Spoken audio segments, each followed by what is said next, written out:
quick warning before we begin. This episode contains very strong language. Unless otherwise stated, all emails are read from the original messages Hannah and others sent and received. In Los Angeles, a phone is ringing. The phone call that I received, it was like it was out of a scary movie or something. This is Jason, Hannah's half-brother. And on the other end of the phone is Hannah. I could hardly breathe, and I said, I'm in a really bad situation. What do I do? She is terrified. I could tell. She was like, hey, he's acting really strange. And that was like, for me, when the weird, surreal strings come in the horror movie? I was like, wait a minute, what? Hang on, what? Get the fuck out. Leave your shit. Get out. Two days earlier, Hannah had arrived in Miami to meet Kin, a man she'd known for 2 years after meeting him at London Fashion Week. He'd invited her to a prestigious art event there. How do I even say it? Is it Art Basel? Art Basel? Art Basel. Art Basel. Yeah. Okay, what is it? It's such a faux pas in the art world, Carole, to say Art Basel. I'd say it's the most highbrow, prestigious art fair in the world. On an international scale, it's like the big, glamorous, fancy one. Everyone on my flight was talking about Art Basel. It must have felt very exciting. It was so exciting. I was so blown away by being in Miami, the most energetic, dangerous, sexy, fun place. And it's Art Basel. Not only had Kin invited Hannah to Art Basel, he'd also got tickets to an exclusive opening party at Soho Beach House, which Hannah went to straight off the flight. It's kind of art hipster, right? Yeah, it was major A-lister and it was really exclusive. So I've got the pictures up and there's a sort of 60-year-old bald guy in an orange lame bomber jacket.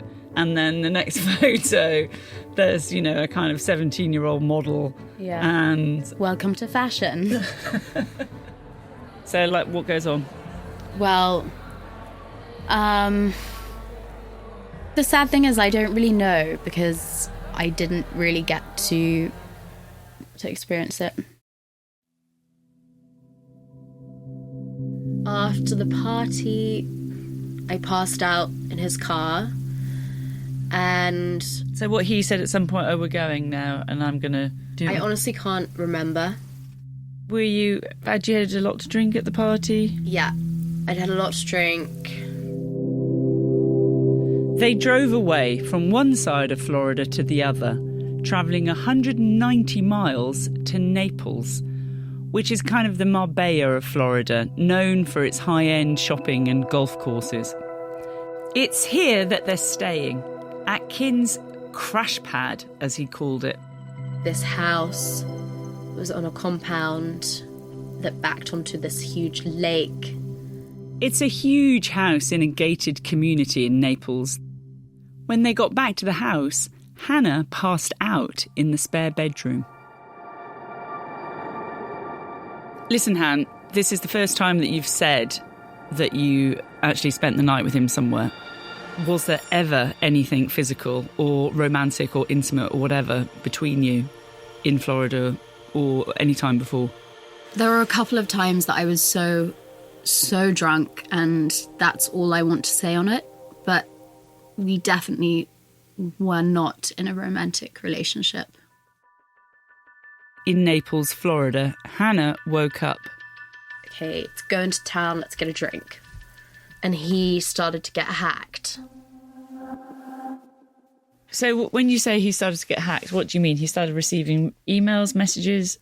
He got a weird message on a group from his brother or sister saying there's been an emergency, mum's been robbed, and they hit her on the head. So they're in a Mexican restaurant, they've ordered a drink, and they're trying to make sense of the messages coming through on Kin's phone. He was getting hacked again. as we were sitting there, more messages popped up.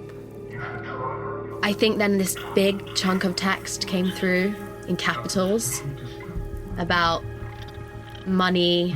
It was sort of like, yo, ransom, give us your money. And I think he got on the phone to his brother, and we realised that this wasn't them. Kin's hackers were back, and it seemed like this was just their latest bizarre attempt to extort money off him. It left Hannah feeling completely shaken. So then we went back to his house, and that's when I said, I am going to go to Miami. And that's when he said, and by this point we had drunk a lot, he said, you can't leave. It's not safe for you to leave. What happened next is blurry. Hannah wanted to go. Kin tried to make her stay. And at the same time, her phone was buzzing incessantly. I was getting messages from the hackers. Hi, Hannah. One of them said, this is Kin's girlfriend. This is Kin's long-term girlfriend. I just left Florida on Tuesday, 5th of December. I've told you in the past that Kin is not single. I said to Kin, what is this? And he's like, it's the hackers. Just ignore them. Why have you chosen to ignore that Kin has a long-term girlfriend? I'm not sure what Kin has told you about who is sending Kin is hiding his whole real life. Please believe me, this is a real person. She said, I assure you this is Kin's girlfriend. I am a real person and not a hacker. I just want to know the truth. Find out the truth. At some point, Kin went out, he said, to get water. Hannah found herself in a weird text exchange with Kin. I feel very uncomfortable, and you know I didn't want to be alone. These are those messages. Please stop it. Let it go. Kin's read by an actor and Hannah reading hers. Then I come back and all is forgotten. The truth is, you didn't have a confirmed place to stay in Miami tonight, and you still don't. I'm really, really scared. Please stop. Stop being aggressive. I am not aggressive. I'm really scared and want to leave.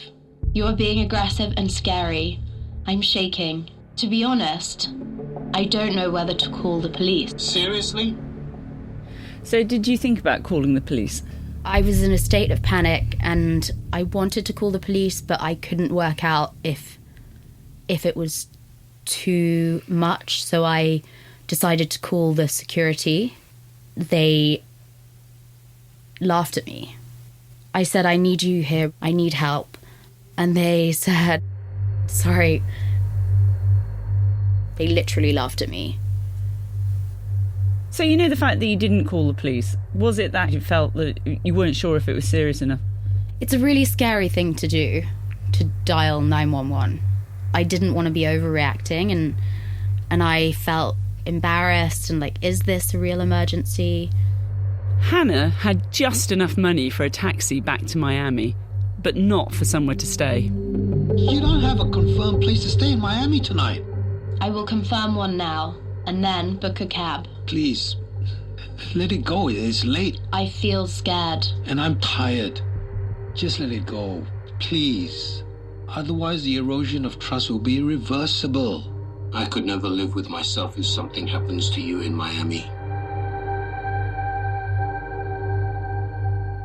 Then I called a cab. That's when her brother's phone started ringing in Los Angeles. In that situation, it's like, what do you do? What should I do in this situation? I mean, it's a terrible feeling. Hannah told her brother she'd ordered a cab and he stayed on the end of the phone waiting for it to arrive. Okay, it's nearly here. You know, waiting, and it's, yeah. I'm just glad she called me. After what felt like an agonising wait, the cab finally arrived. Hannah ran out and into the back and slammed the door, overwhelmed with relief to be out of the house. It was a long, expensive ride back to Miami and to the hotel her brother had booked her. The next day, she was on a plane home to London. I was just relieved to be on that flight and to be going home. Yeah, and you know, the worst thing is I actually thought that would be the end. I was like, okay, this is shit and this has been terrible, but at least it's almost over. It wasn't over. Dear Miss Mossman-Moore, we will now take control of your online reputation. Not even close. What you've seen so far is nothing. Just a teaser to forewarn you what could happen. From BBC Sounds, this is Stalked. We will show the world who you really are. I'm Hannah Mossman-Moore. And I'm Carole Cadwalladr.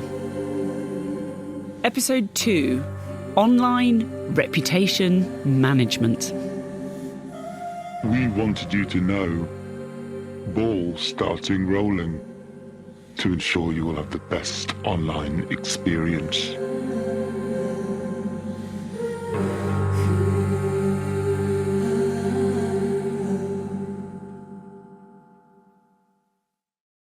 After Miami, Hannah contacted the US police. She told them about the incident and they gave her a case file reference, but they said it sounded more like a matter for the UK police. She never heard from them again. Meanwhile, I just woke up and in shock you are gone. Shock face emoji. missed calls, messages and emails from kin kept hitting Hannah's phone. I have a massive headache. Sorry, I'm blurred. What happened? Please, LMK, if you need anything, perhaps call me when you can so we can help each other to recover. I remain in hope we'll be able to speak soon to resolve things. Hello, I am respectfully asking you to not contact Hey, are you me. okay? TBH, I'm a bit worried about you. I'm still in shock too. Sad face. I am respectfully asking you to stop contacting me. Thank you. And that's when kin explained what had happened. Not everything was as it seemed on the surface, he said. Hey, I'm sorry. Regardless of the rights and wrongs of what happened. The truth is that I couldn't bear seeing you so scared with the hackers targeting you. Hence, I sabotaged intentionally, so there were paper trails for the hackers to see and cut you loose.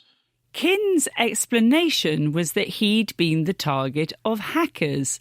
These were the people messaging him in that Mexican restaurant pretending to be his family. They wanted to ruin his life and now had moved on to Hannah, emailing her, pretending to be Kin's girlfriend. Hi, Hannah. This is Kin. Please help me find out the truth.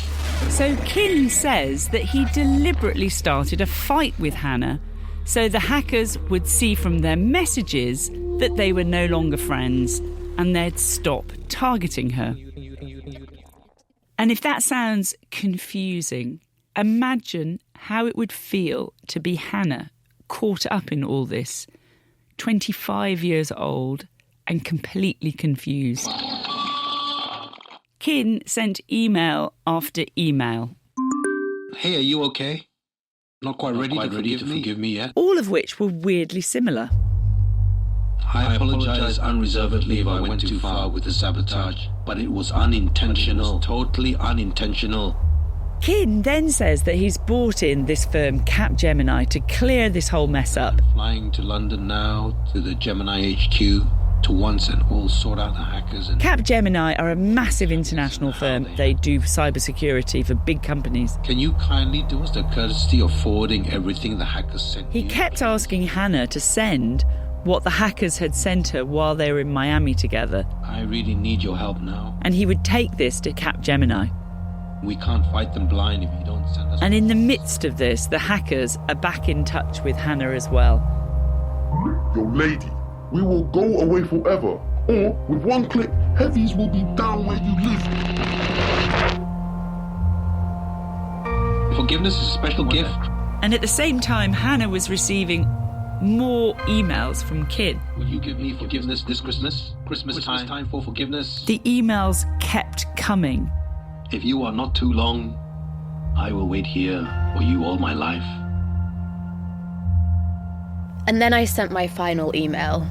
Subject, Leave me alone. and let me get on with my life.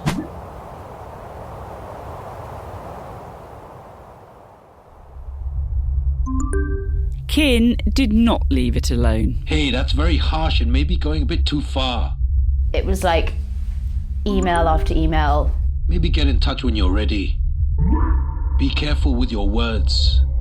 Once they are said, they can be only forgiven, not forgotten. I went to Capgemini HQ. I should swallow my pride and ask for forgiveness. Hey, so here I am. Hey, this is my final attempt to get in contact with you. This is what you want. PBH really worried about you with your radio silence. I respect your decision and hopefully I'll hear from you soon.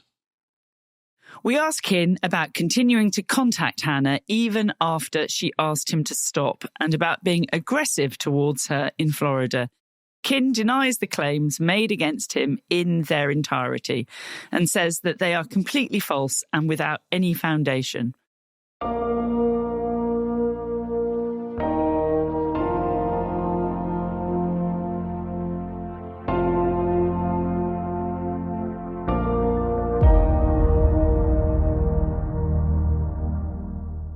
It's early 2018, after the trip to Florida. Hannah is living in a London flat she'd moved into the year before. And back when she moved in, Kin had given her some furniture. There was this huge sofa. There were 4 chairs. There was a tumble dryer. All of which Kin is now saying he wants back. Dear Miss Mossman-Moore, I have on several occasions asked you to arrange to return the various furnishings you borrowed to my London storage. Which Hannah was happy to do. So then you replied to him saying page 67. So this was actually written by my friend in LA. So upset. I kind of told him what I wanted him to write, hence the word couch. Because he's super American. But shall I read it anyway? Yeah. Should I say sofa or couch? Kin, I have received your correspondence on the 5th I was of so January. upset and I was just in tears and he took my laptop and he just wrote I this. have no issue returning them to you. Then I thought, okay, we've just got to sort the logistics out. Couch, tumble dryer, 4 dining table chairs. And then we can draw a line. But over the next 5 days, a strange, infuriatingly twisty email exchange started up. This is an important email and you should give it your urgent attention. I have asked you on several occasions to arrange to return the various furnishings and repayment of money you owed me. Unfortunately, you have failed to respond to my request Hi, Ken. in a constructive manner. I have responded to you with exact instructions on how to receive Kin wasn't playing ball. He wasn't arranging to pick the furniture up. It was like he wasn't even listening. My position has been and remains unequivocal. I don't owe you any money. Unless I receive Please your give me a immediate date agreement and in time writing. you are coming to collect. Dear Ken, you have not given me an address to arrange the delivery. My of lawyer's furniture. costs are going to be considerable. Hi, Ken. I am Sadly, able with to your return your brother's furniture. LA home Please address tell me where to deliver it. I'm writing now to put you on final Dear notice. Kin, I don't owe you any money. I am willing to return the furniture when you provide me with an address. Hannah. And in response, Hannah gets an email from Kin. Thank you for your message, Its subject line read that it was an automatic reply. but I must inform you that I have not had access to this email account since 5th of January 2018, when it was hacked. What the fuck? I apologize if any strange emails came to you from the hackers. Please tell us and then delete it. Did you believe him? I did, and I felt relieved for a minute because when I then found out that it was hackers, and I was like, okay, this explains it. But the following day, another email from Kin. Dear Miss Mossman-Moore, this is an important email and you should give it your urgent attention. I have on several occasions asked you to make repayment of the money you owed me. I am writing now to put you on final notice that if I don't receive your agreement in writing for the repayment of the money you owed me, and it comes to light as such or similar, allegations are made by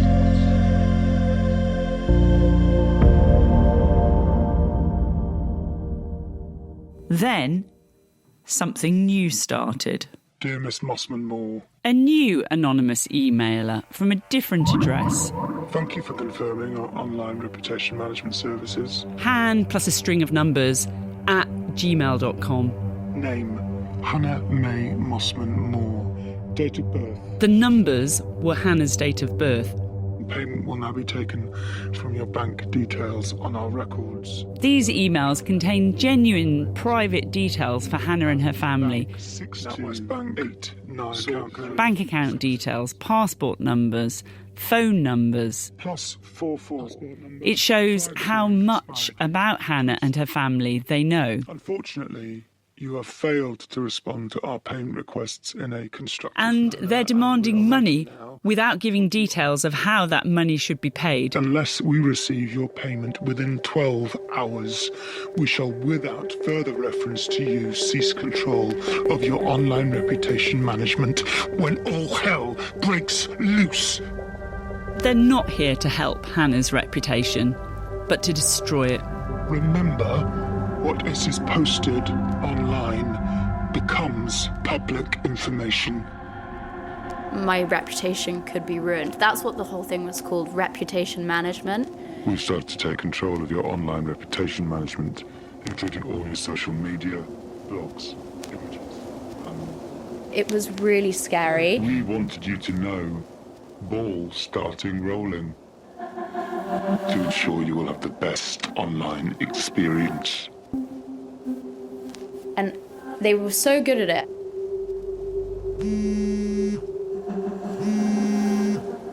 And it wasn't just the emails. At the same time, Hannah's phone was being bombarded. Phone was going non-stop from unknown number. Couldn't block it? No. And because it was just constantly ringing, I'd get frustrated. I would answer and say, "What do you want?"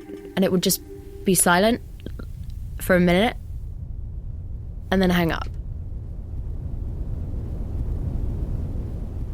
And if you fail to respond positively, then all hell breaks loose.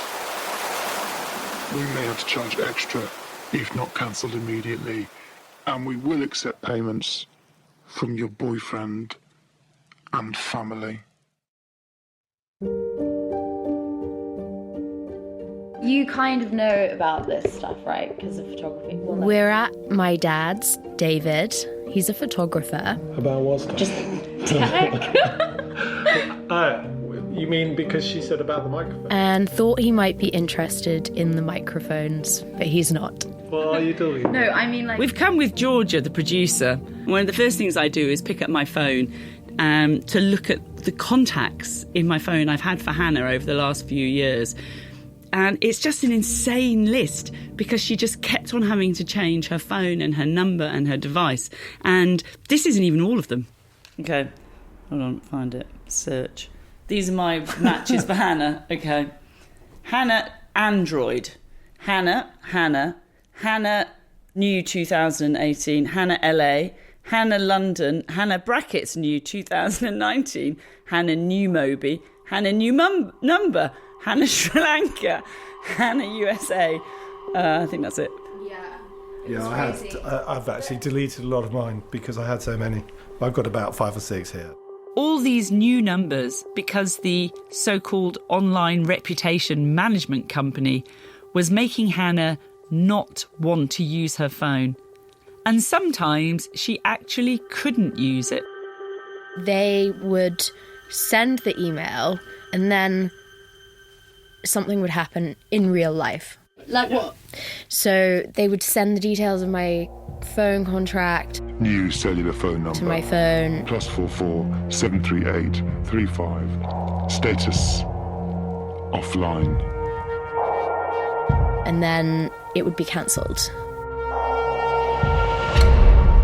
And then I would reactivate it and I would ask them on chat, what happened?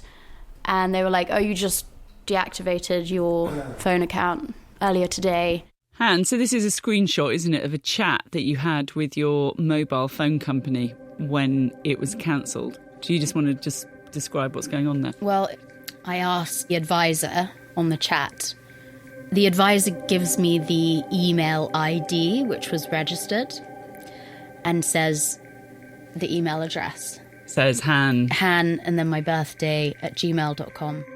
And that's the same email that the emails that the online reputation management company were using.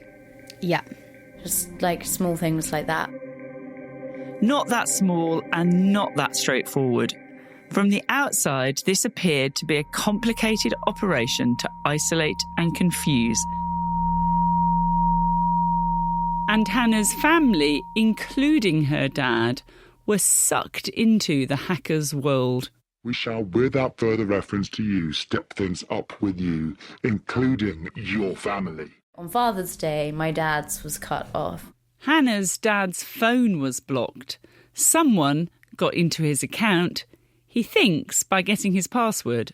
I couldn't believe it. It was quite a complicated one as well. It wasn't, really obvious. Dave Mossman. 1, 2, 3. It was deactivated, so I had to phone Orange, or whoever it was, and say what the hell's going on. And they said, well, you've deactivated your phone. Oh, is that really? Okay, that's my dog, by the way, Griff. And the long and the short of it is that these hacks made her phone her enemy. Eventually, Hannah got rid of it altogether. At just the time she really needed people around to support her, she was becoming more isolated. It just felt toxic to you. It was toxic, so I just became phoneless. It's kind of funny. It sounds like being stateless, doesn't it? Phoneless. You lose your passport to the entire digital world. Yeah. Especially for someone of Hannah's age. At this point, she was just 26. She grew up on mobile phones and social media.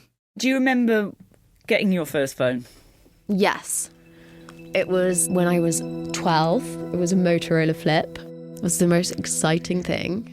So that excitement of that big thing of like getting a first phone, the idea that you'd voluntarily give it up and not have a phone and not have access to social media. Could you ever have imagined that? I don't think I had any idea that something which brought me so much joy could bring me so much pain and anxiety.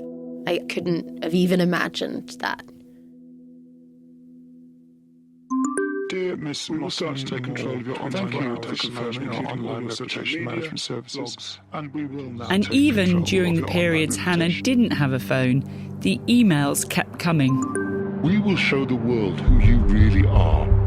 The pond scum. Well, lower, actually. You're like the fungus that feeds on pond scum. No, still lower. The pus that infects the mucus, that cruds up the fungus that feeds on the pond scum.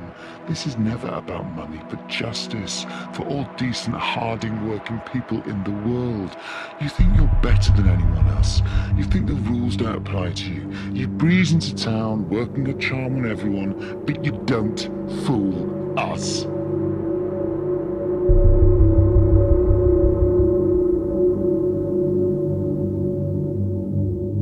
By now, this barrage of online abuse was starting to have a real impact on Hannah.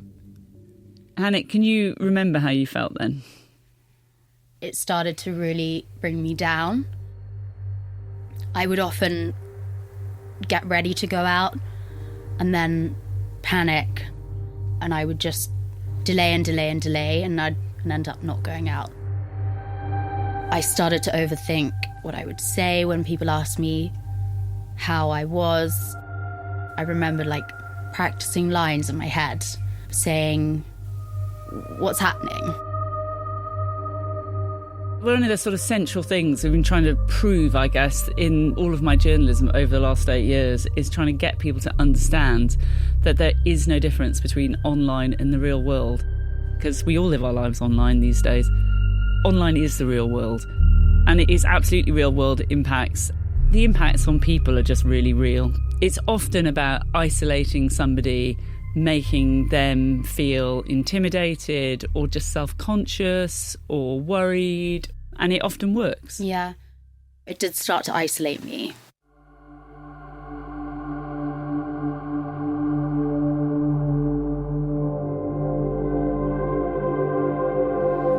Around this time, Hannah started receiving physical mail too. I was getting a parcel or a letter.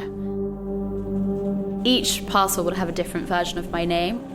So one would say Han, one would say Hanny, one would say Hannah. They came on such a regular basis that I had a sort of routine where I would put gloves on and I'd carry them with gloves to the bin outside.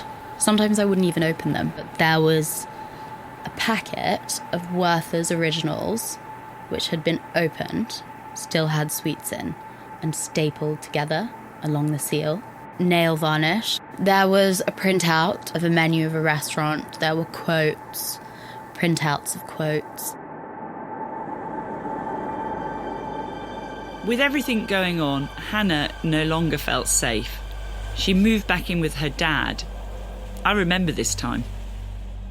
You came back and it was I just remember talking to you on the phone. You said, oh, actually, I think she's really relieved to be home. She moved over here and she started hanging out with me. Yeah, she was almost clinging, actually, and I thought, she needs me really a lot at the moment. Did you quite enjoy it? Yeah. It's great. But it wasn't really great because the day after I moved, the post started coming here.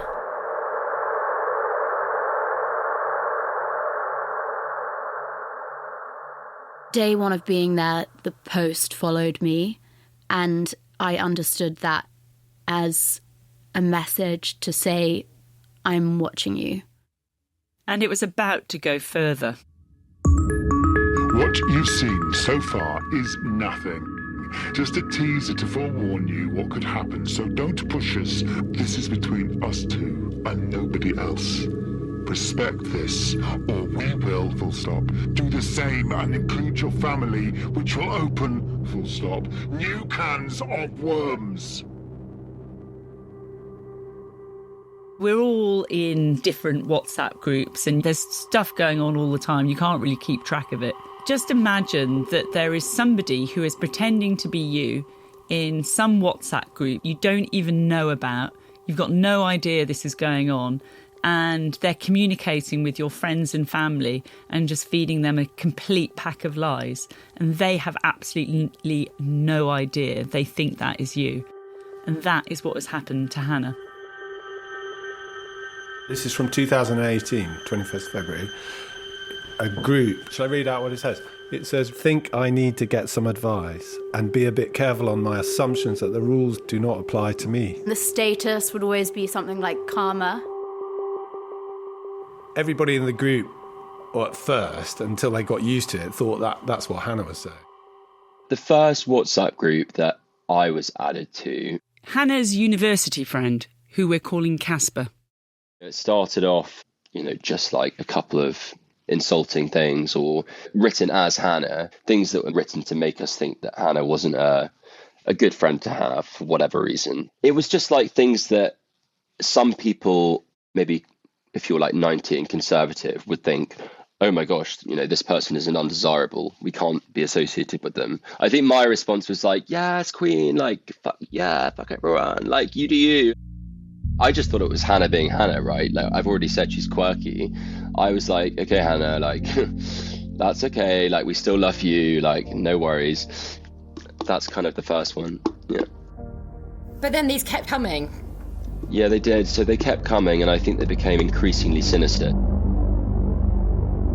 And it was starting to take its toll on Hannah. You isolate all these events. It's kind of like my friends did find it a bit funny. But I was absolutely exhausted, and at the end of my tether, I just wanted this to stop. It's also terrified me. If somebody is going this far, I was thinking, fuck, what's next? I think that's when, she started to begin distancing herself from, her friends and family. She had a lot of friends, and I think she kind of just almost did a bit of a disappearing act. I've said no to so many invitations that I've stopped being invited to anything. I've just received a message from a good friend of mine saying that he didn't invite me because he thought I would say no. I don't know how to explain to my friends what's really happening because I don't even know what's happening myself.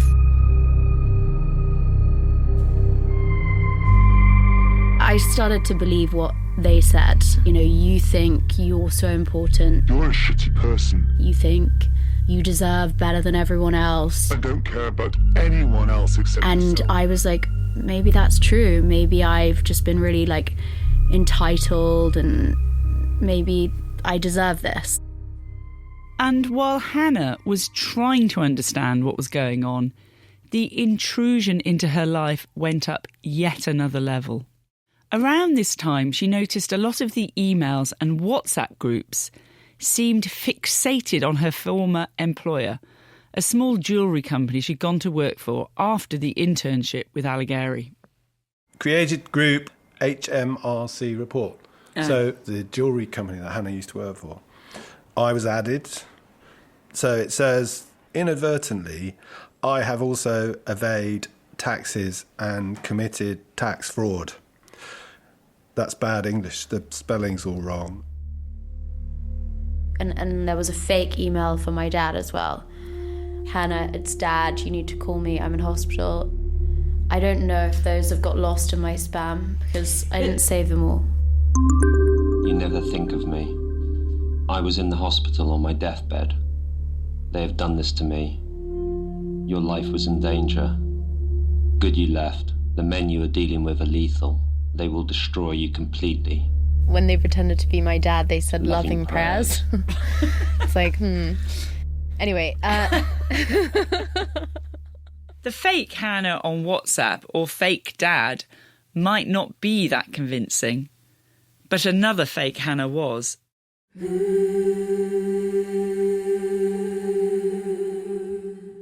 I got in touch with my old boss to tell them what was going on because their names started to come up frequently in the emails. As you can see, attached extract of an email from your old employer, leaving you high and dry. So I started to panic that they were going to get these emails too. We think you made a good jail cellmate with your employer. So I just dropped them an email and I said, hey, would you have time for a call? Because I'd just like to explain some stuff. And they replied saying, holy shit, Hannah, is this the first time you've contacted us since you left the company? And I was like, yes, why?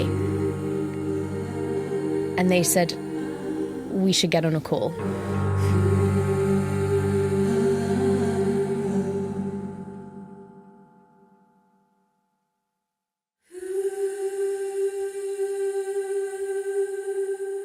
If you've been affected by any of the issues in this series, please contact support organisations in your own country.